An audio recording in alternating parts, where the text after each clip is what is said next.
Hello, everyone, and welcome to the People Strategy Forum. Today's guest has made it his life's work to prove that good and growth aren't just compatible, they're inseparable. Chris Edmonds founded the Purposeful Culture Group in 1990 and has spent the last 30 years helping leaders build cultures where respect and results thrive together. He's the author of The Culture Engine and the co author of Good Comes First, a practical blueprint for creative workplaces that don't just compete, but they also care. His clients often see a 40% jump. Let me say that again, 40% jump in engagement, in customer satisfaction. And yes, that means stronger profits too. So if you're leading an organization and realize that the culture isn't a nice to have, it's your competitive advantage. This is an episode that you can find as your guide. So welcome, Chris. Sam, thank you so much. I'm delighted to be here and talk about this stuff so close to my heart. Yeah, so thank you so much for being on the show. Now, the first thing, Chris, I just love to learn a little bit more about you. I mean, I see a lot of beautiful guitars in your background, and so you must do more than just write books and talk culture. So tell us a little bit about your life and how did you get to where you are today? Well, thank you. I am kind of a natural musician, and I lost almost a full year of college chasing a record deal in LA. And I've been a collector of guitars and amps all my life and have far too many. But was in a working band here in Colorado for 15 years. And the pandemic squashed us, which is kind of what happened a bunch. But I'm also 73, and it's like, how interested am I in meeting the most interesting people at 3 in the morning at a Waffle House? So I may be beyond that side, but I totally miss the camaraderie of a talk about an interesting culture. Bands often don't have great cultures. Ours did, and so it was a wonderful experience. So I'm still collecting, I'm still shopping, I'm selling stuff all the time. But my experience as a consultant really started. I was a YMCA nonprofit executive for 15 years out of college, and I had the world's best boss, and as you might guess, I also found a couple of world class lousy bosses. Uh, And I'm an observer, so I began to try to go, hmm, what is he doing and what is she doing and what is he doing? So I really did begin to build this model hmm, in my head.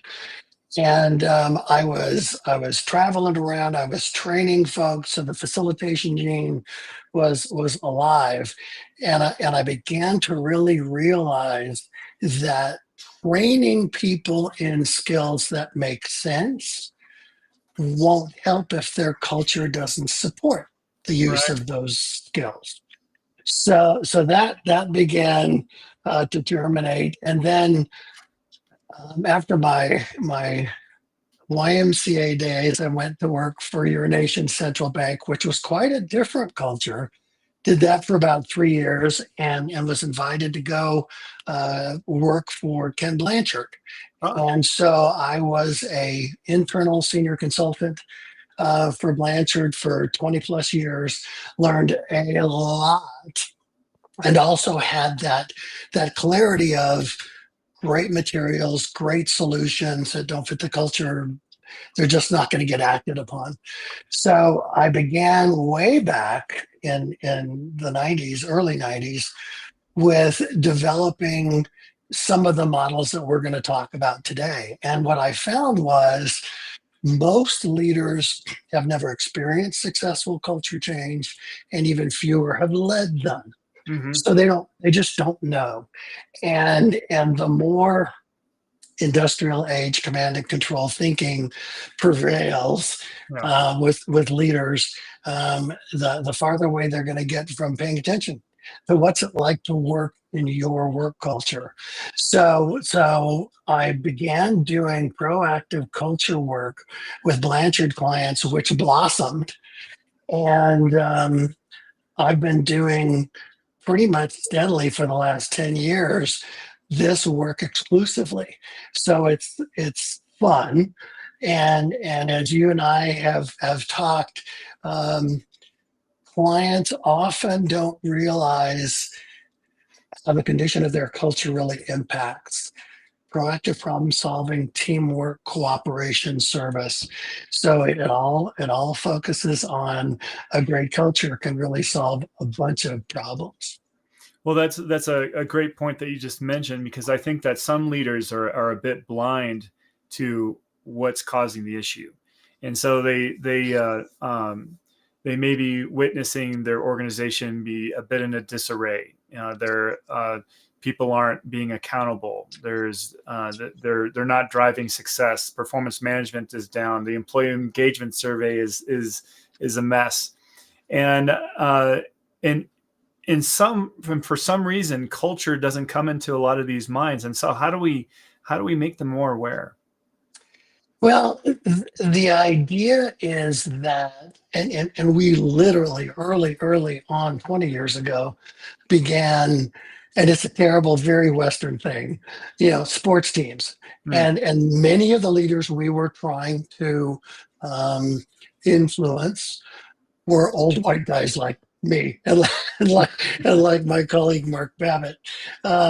So the sports team thing was interesting. Did you have great coaches? Did you have crappy coaches? Well, what's the difference? What did they do? yeah. How did they inspire teamwork and giving of one's self to work for the benefit of the organization, of the Hmm. team?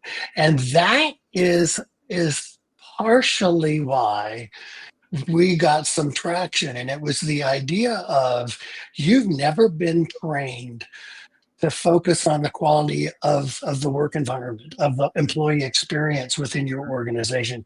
You don't have role models today that are doing it.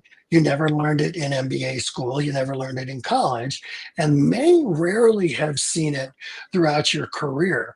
So the idea of how do we get leaders to be willing to look at that is education. And I swear to you, um, we've done. I've been blessed to learn how to present on video. And so I've got 700 video casts and posts everywhere, and been doing monthly articles for Smart Brief on culture for 15 years now.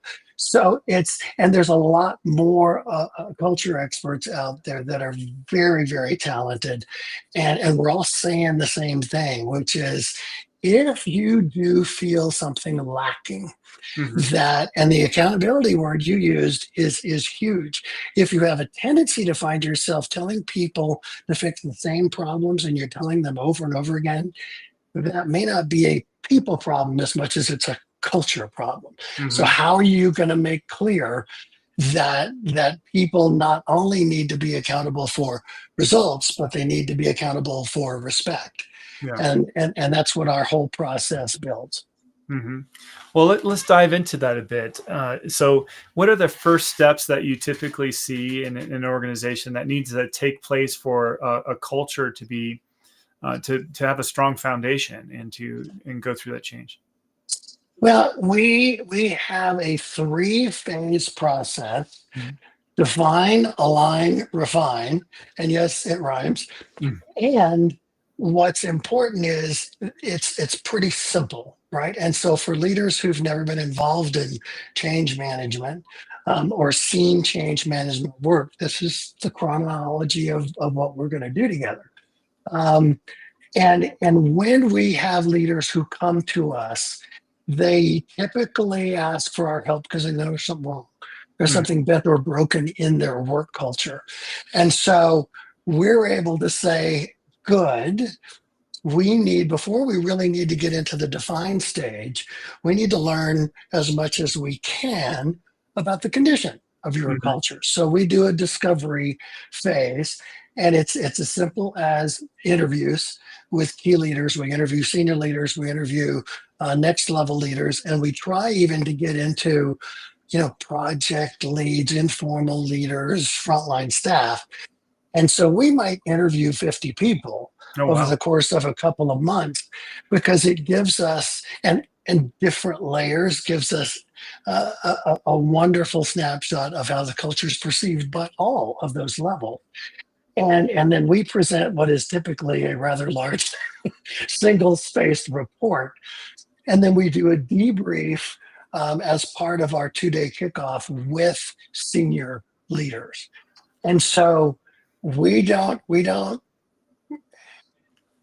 try and present what we've learned in a way, not that, aha, we found out how screwed up you are, Yeah.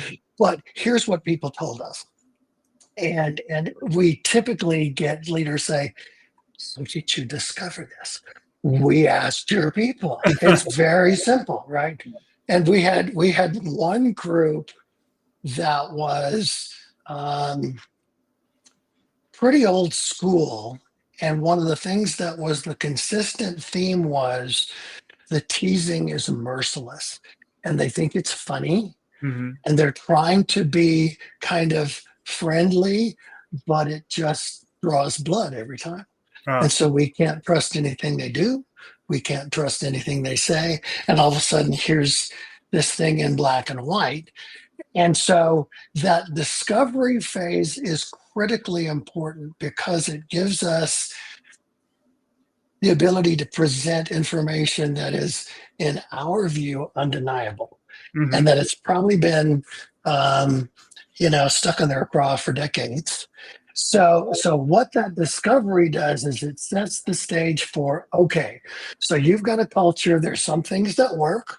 There's some things that don't work. How about we get rid of the crap that doesn't work and let's build upon the things that you would love to see, and Hmm. that would help um, your people feel respected and validated as they go through the workday. So that discovery piece is critical because in essence it's proof. Yeah. So does that make sense as a starting point? Definitely does. I mean, you need to know what the current state is before you can fix it, right? So it totally makes sense. Now, what to dig in on that just a bit, there's typically I find there's surveys that you can give out that are qualitative, I mean quantitative, and then you have your approach that is quantitative. So what do you see that typical employee opinion surveys lack versus what you're bringing in your approach? Well, what is typical is that there is assumptions about everybody knows how to treat each other nicely, Hmm. maybe, and everybody knows that they shouldn't be disrespectful, maybe. And of course, the problems come up in the discovery that people are rude, people are lie, cheat, and worse, Yeah. and that there's no consequence, there's no accountability. So what our approach does is that it helps leaders realize that, okay, let's look at how you manage performance. And everybody gets very comfortable. Okay, we can do that, right? Well, do you have clear performance expectations? And they go, kinda. Yeah. Okay, that's going to get in the way of consistent performance. Well, but there's some folks that we really are, holding tight to a plan, and others we want them to be nimble and flexible. Not the point. Is there a strategic plan? Are there goals that you're working towards? Are these understood? Do people who um, have key roles understand their role in the strategic plan? Hmm. Probably not. So the idea of clear performance planning, great kind of day-to-day monitoring and coaching and redirection when necessary typically leads to better performance. And everybody goes, yeah, yeah. And we need to do that better. And it's almost always the accountability that is not as consistent. So then I ask the question, well, let's talk about respect. Do you have clear expectations of respect? And do you hold people accountable for that? And it's no. Yeah. Well, we don't know how to. I'm here to help. Yeah. Mark and I are here to help. So what's interesting, and you ask what is a kind of miss? It's Hmm. not. It's that there's no formalized expectation of being civil to Mm. each other. And so, and we take it quite a bit deeper, which is let's define exactly what you mean by respect. Let's formalize it in behaviors that are going to align to whatever your core values are. Hmm. Don't have 30 core values, have three or four or five. Yeah. But by taking advantage of clear respect expectations, Hmm. now we can measure those. And there's some very interesting stuff that gets into the align and refine Yes. phases. Yes.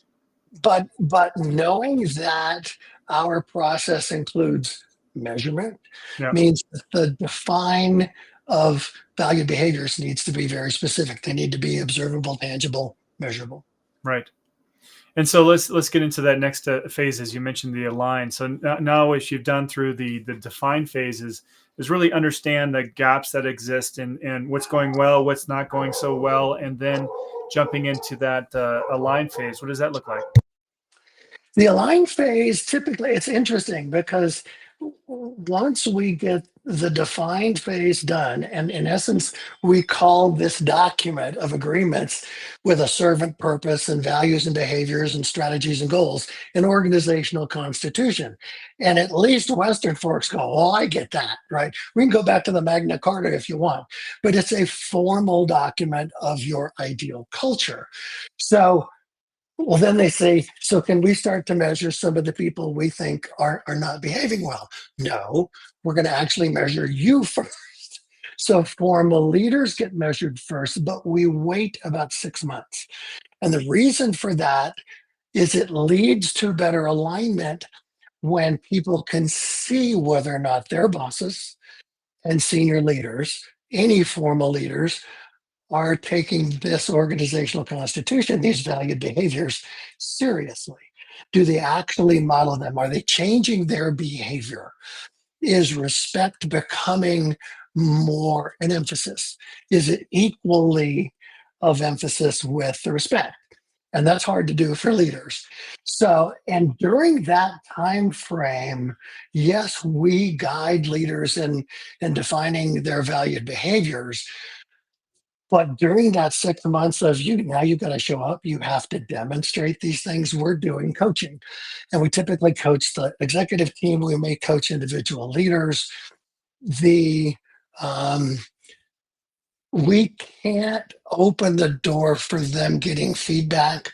And it's a simple values and behavior survey. We use their behaviors as items in the questionnaire, but it allows us to then say, okay, so here's your first run of your survey. It's 6 months after you published the formal organizational constitution. So the align phase starts with a snapshot of perceptions of how well you all model these values and behaviors. And some very interesting things happen. What is typically the first thing that happens is, wow, I didn't know that's how people perceive me. And in some cases, people are surprised because they're ranked as very high, demonstrating these behaviors easily, nimbly, kind of consistently, to you're not doing any of those three things with these behaviors. And so there's a shift that happens across the leadership team, which is okay, up to now, my entire job has been managing results.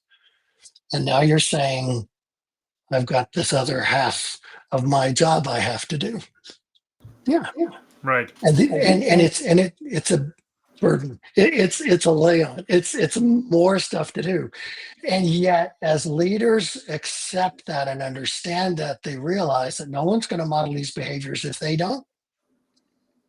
And no one's going to be willing to continue to provide feedback with these surveys if the senior leaders don't become champions, Hmm. role models.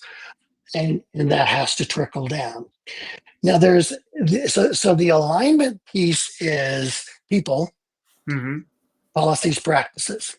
So policies, practices may mean that senior leaders need to be bold with holding people accountable, Yeah. meaning that now we can actually get more consistent about holding people accountable for results, Mm-hmm. which we may have been inconsistent on. That's going to help everybody realize, oh, the rules have changed here. And that's a good thing. That's the organization exists to serve some population with products and services. If you're not consistently delivering, you're costing money and maybe even pissing people. Yeah. So the idea of let's get more accountability around results is going to be tremendously beneficial. But now we also have to make sure that we are modeling the behaviors that we've formalized, and we need to coach people who need redirection. Mm-hmm. And there's an interesting process here. Typically, as we get up to the first formal leaders values and behaviors survey, people may choose to leave. Yeah. Formal leaders may leave, and senior leaders can say, well, this guy, this gal knows this system better than anybody, we can't lose her. Yeah, you can. Mm. There's a lot of really smart folks, and if they're not demeaning, dismissive, discounting, everybody's going to be working much more in tune, much more aligned. So there's a bit of natural attrition that Yeah. is not a bad thing. There are also going to be people that go, bring it on. I'm happy to be rated. And then they may be pleasantly surprised. They may be unpleasantly surprised. But there are folks that are gonna wait to see if the accountability truly happens. Mm-hmm. So if people self-select out, there's no turmoil, there's no quote, you have to leave, Chris, you can't live here anymore. But there are going to be some of those things happening. And that is when the rest of the organization goes, okay, Yeah. new sheriff in town, new game. So, and Mark Babbitt, my delightful colleague, smartest guy, um, talks about the fact that when some of those transitions, you helping folks that just aren't going to play well out of the organization, Yeah. people go, thank God, because they've been observing this misalignment for years. Mm-hmm. So the alignment piece can't happen until number one, definition is formalized, and then there's a duration of time that gives the senior leaders, formal leaders, the opportunity to say, okay, you got to show up now.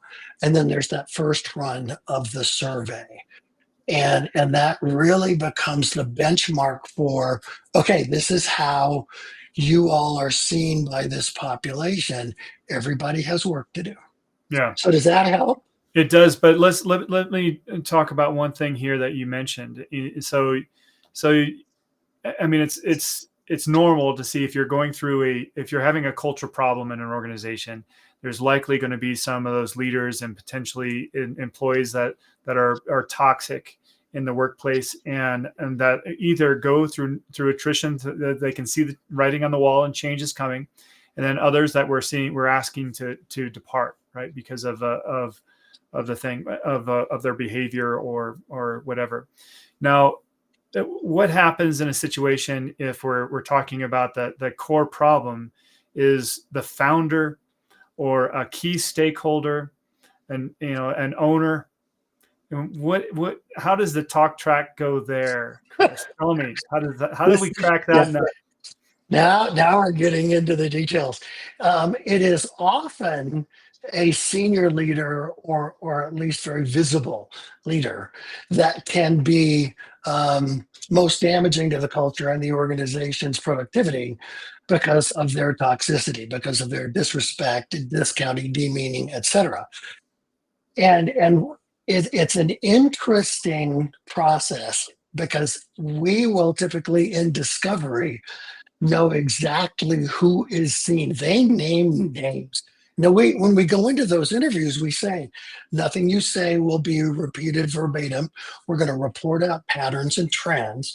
However, if you say Chris is a moron, and it's okay to say that, well, then we may say that, right? But for the most part, it's not about naming names. It's literally, you got to tell us how this feels day to day and living in this culture. So if it's a senior player, it's obvious. We Mm-hmm. know. And so our task is then to come back and go, here's the data. Yeah. Here's what we learned. What do you guys think about that? Now, again, this is at the start of a 2-day process kickoff with just the senior leaders. So there's a little, there's not next level leaders there that it can cause some embarrassment, but there can still be some embarrassment. There can still be kind of the classic denial, anger. And it's like, we're not asking you to change, to get a heart transplant or brain transplant or change your life philosophies. When you come in this door, these are the rules. Yeah. And if you don't do these rules, we're all going to coach you. Mm-hmm. So the idea of everyone gets held accountable, and it's led to some interesting things. In some cases, ego is so strong that those founders keep people either kick us out, we've had that happen, or they choose to leave. And someone with a bit more kind of awareness and maybe even kind of organizational intelligence, workplace intelligence can go, I don't need to stay in this role. Yeah. I can go over here and do something maybe a little more creative. And there's plenty of solid leaders that can manage this. She can be the CEO. Let's go. Yeah. So there's an interesting dynamic. Our place as the consultants for this process is to say, you can't stay here and not follow these rules, or all of this is horse manure. Mm-hmm. So does it always work out seamlessly? No. And there are times when we come back and after 6+ months of the accountability conversation saying we can't help you. We can't work with you anymore. And we're concerned about the absence of consistent consequences. And we'll leave it at that. We're here to help when you're willing to learn and modify. But if you are unable to modify, we've got other clients that we can help. So that's an interesting one. But for the most part, when there's a key leader, the other senior leaders have seen it. And there may be, very often, I'd say it's 60% of the time, where other leaders will go, Chris, we've talked about this. And you can blow up with a manager's meeting and say some pretty stupid stuff. And it hurts. And it continues to hurt after you've said it. So there's some very interesting, sometimes slow evolution of leaders going, it's me. Yeah. And I will tell you, there's been some deeply gratifying experiences with leaders, and it's usually a year. And this process is 18 to 24 months. It is not fast. It takes progress and nudges and coaching and players changing. And how are you going to hire new players? Well, now you've got this list of behaviors. How about you tell them these are the new rules, right? And see if they would embrace those. But there's some wonderful gratification of, I realized I was so dismissive to my kid that I was losing influence entirely. And the relationship is almost gone. And I have to do this at home too. No poop. So, and almost always there's beneficial change. Takes a while. Yeah. but it's the idea that how I treat others has long-term impact. Yep. So you mentioned that this can take some time. It can take some investment in coaching and so forth. And in organizations that truly want culture change want it as quick as possible, of course. Yeah. So when does graduation occur from alignment to refinement? It's interesting because the reality is refinement can happen along with alignment and usually does. Okay. And the alignment piece is an important kind of phase and concept for leaders to go, oh, now we're going to live it, then they're going to live it. Then refinement it is us holding people accountable, and do we change policies and systems and incentive systems, maybe positioning people against each other. Hmm. So how do we refine those things as well? But probably the biggest fastest transition is going to come with aligning people. Huh. And again, people know who the toxic players are. They know who the a-holes are. Yeah. Um, I don't know if you've read Bob Sutton's book about the no a-hole rule. It's brilliant, but it's basically exactly this process. And it's if you're going to bring someone in who is selfish, self-serving, dismissive, mean, literally toxic, then you're going to get everything you deserve. And so often the speed of change happens when a well-known toxic player is brought to task to say you can't stay here. You Hmm. cannot stay here if this continues. And it may mean, and again, this is where um, Margaret and I are coaching senior leaders about people management. Yeah. And it's you've got a peer who lies openly, who has been demeaning board members. I mean, this is a tsunami of crappy impacts that are happening and have been happening for 10 years. So how are you going to manage this? Hmm. And sometimes they want Mark or me to be in a conversation in their one-on-one. Sometimes they'll ask us to coach. Sometimes they'll ask an outsider to coach who's been around their organization and coaching other leaders. So there's ways that we can start to um, help the player see that you can't stay here. Hmm. And if those players change, again, some cool stuff happens. There's some optimism that grows, maybe some confidence in leadership that grows. But we've seen key players change or be changed. How is that for subtle? And in 3 months, have a significant change Oh, on the okay. culture. 3 months. Significant. And it means that we had one client who had a key player that was a senior leader that needed to leave. And they did. It was a tough 6 months, but that person left. And they were in the midst of the 08, 09 recession. And they realized that the practices of a booming economy caused them to waste a lot of time and money. Hmm. So they actually had been for about 2 years in 08, 09 asking for suggestions. How do we cut expenses? How do we make this seamless? How do we not, miss commitments to customers? And as this player left within 6 months, they had $100,000 in practical, immediate expense reductions Hmm. that were brought forward in 3 months. And one of the leaders said, why didn't you tell us before? Some of them said they did. Others said, we didn't trust that you'd do it. Hmm. And it was this player. So there's some very interesting things about people aligning to the benefit of the organization.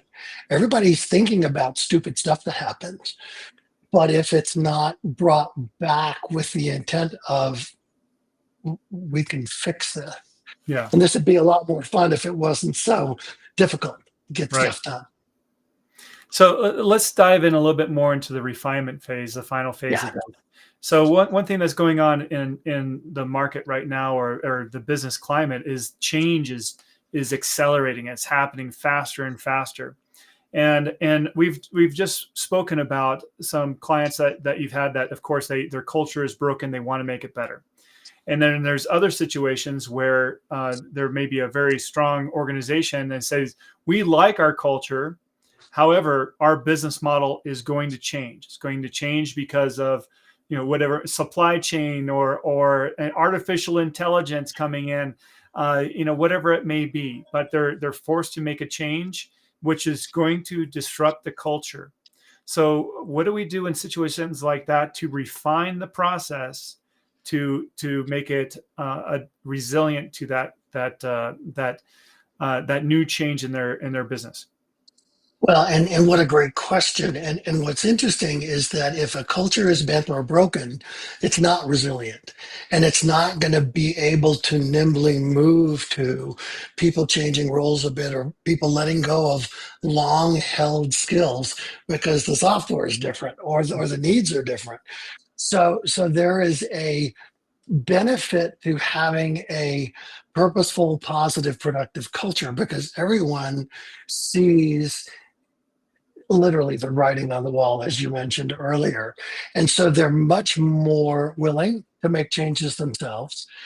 And so part of what is happening, I mean, AI Mhm. is you can't open a newspaper without reading about AI or any online, news sources, business news sources. And AI is going to make a lot of changes and AI is going to, be a major disruptor. Can it be beneficial? Certainly. Can it be a source of evil? Certainly.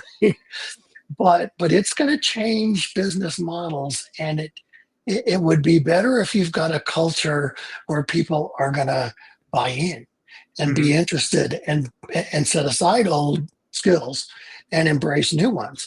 And so the idea of could a culture where we've got a number of clients that have excellence or innovation as values and the behaviors are where it really, that's the rubber meeting the road.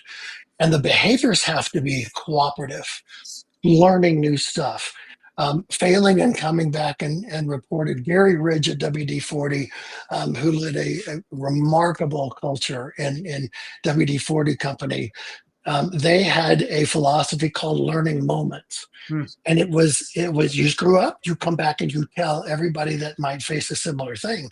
And it wholesale changed the kind of classic sales mindset of I keep it, it's mine, I win, you lose. Just there's some very cool stuff if the leaders are willing to not be seen as the only knowledgeable people in the house, right? Yeah. So the other piece of this that's very interesting that is significantly changing businesses is the generational influence. New thinking in Gen Zs, and there's more generations to come, Yeah. right? But I just saw, and it was yesterday, and I don't remember the industry, which is terrible, but 400,000 jobs open today, and it was baby boomers retiring. Hmm. And it's like, some of this needed to retire Yeah. before today, but they're finding that the knowledge, is leaving, and that it's going to take a while to figure out, well, if the old tasks aren't critical, there are new tasks that are, and we don't even know them yet. So again, there's this opportunity. You've got Gen Zs who want nimbleness, flexibility, learning opportunities for growth. They want flexibility in where they work. And of course, old school command and control leaders are going, we can't work like this. Yeah, you can, and you must. And it is very likely that some of the most significant business change traction is going to come from Mhm. Gen Z. Right.